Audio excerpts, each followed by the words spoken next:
The process doesn't change when I have three states or three situations. This example will show that. If a voter votes Republican in one election, the probability that the voter will vote Democratic in the next election is 0.15. Probably the voter will vote for an independent candidate is 0.05. If a voter votes Democratic in one election, the probability that the voter will vote Republican in the next is 0.05. And the probability that the voter will vote for an independent candidate is 0.1.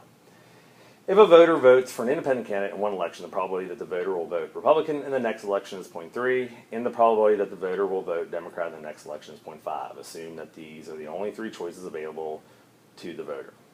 Draw a transition diagram, find the transition matrix. In C, we will have to find states for answering C. So first, we need to have a transition diagram.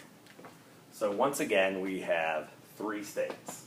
So we've got R for Republican. I'm going to abbreviate R for Republican, D for Democrat, and I for Independent.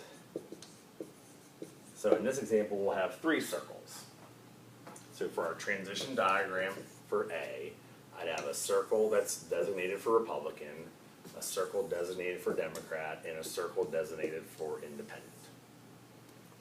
In the first sentence it says, the voter votes Republican in one, the probability the voter will vote Democratic in the next is 0.15. So Republican to Democratic will be 0.15. Then it says the probability the voter will vote for an independent is 0.05. So Republican to Independent would be 0.05.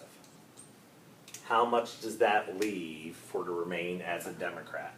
Well, or excuse me, as a Republican voter. I would have to take my probabilities, 0.15, 0.05, and add them. It gives me 0.20. Take 1 minus 0.20, I get 0.8. So voting Republican first and staying Republican is 0.8. Next, let's talk about our Democrats. If a voter votes Democrat in one election, the probability that the voter will vote Republican in the next election is 0.05. So Democratic back to Republican would be 0.05. And then to vote Democratic and then Independent is 0.1. So Democratic to Independent is 0.1. So I take 0.05, 0.1, add together, that's 0.15. Take 1 minus 0.15.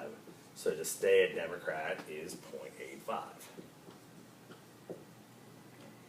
Lastly, Independent. So the voter votes Independent one and then switches to Republican the next. The probability is 0.3. So get a different color here. Independent to Republican would be 0.3. And then if I do Independent to Democratic in the next is 0.5. So this would be 0.5. So 0.3 and 0.5 give you 0.8. 1 minus 0.8 leaves you with 0.2 that you would stay as an independent. So there would be our transition diagram for A. It just gets bigger when we have three situations or states. Transition matrix. It would now be a 3 by 3. Republican, Democrat, Independent, Republican, Democrat, Independent, and this would be our transition matrix P. So now we just fill in our values. Republican and stay Republican is the 0.8. Republican going to Democrat, 0.15. Republican going to Independent is 0.05, all the purple lines. The next row, Democrat to Republican, back across the red lines, 0.05.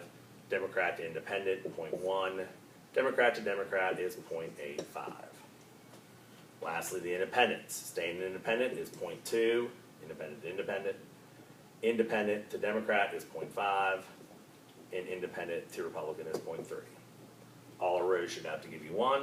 These two rows have to give you 0.2, 0.8, that have to give you 1. 0.05, 0.85 is 0.90, plus 0.1 is 1. 0.3, 0.5 is 0.8, 0.2 gives you 1, so all the rows have to give you 1. So there is our transition matrix for B. C.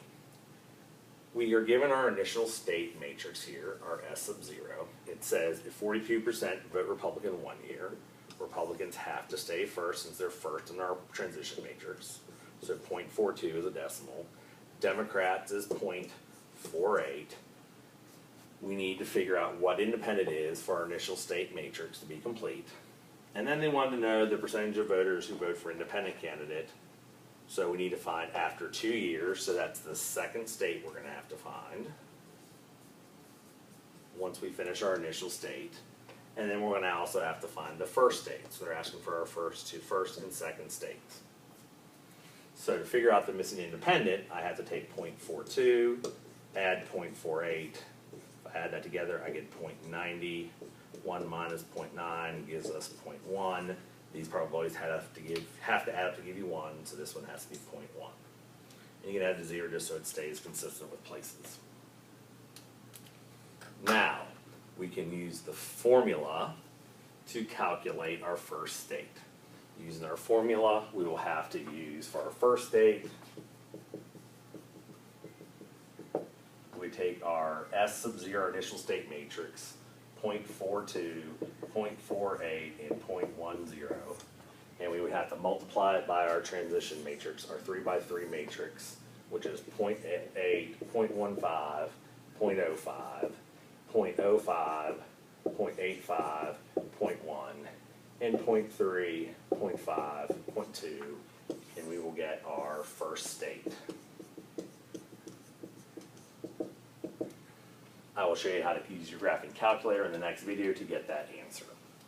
To get our second state, we would take the initial state, 0.42, 0.48, 0.10, and multiply it by 0.8, 0.15, 0.05, 0.05, 0.85, 0.1, 0.3, 0.5, 0.2, but we will have to raise that matrix to the second power to get our second state. And then once we multiply those together, we will have a row matrix, 1 row by 3 columns as our second state. And I will show you how to type that into your graphing calculator in the next video to get your solutions, if you do not remember how to use matrices. So not much has changed. You have 3 states here that you're dealing with. It just becomes a bigger problem.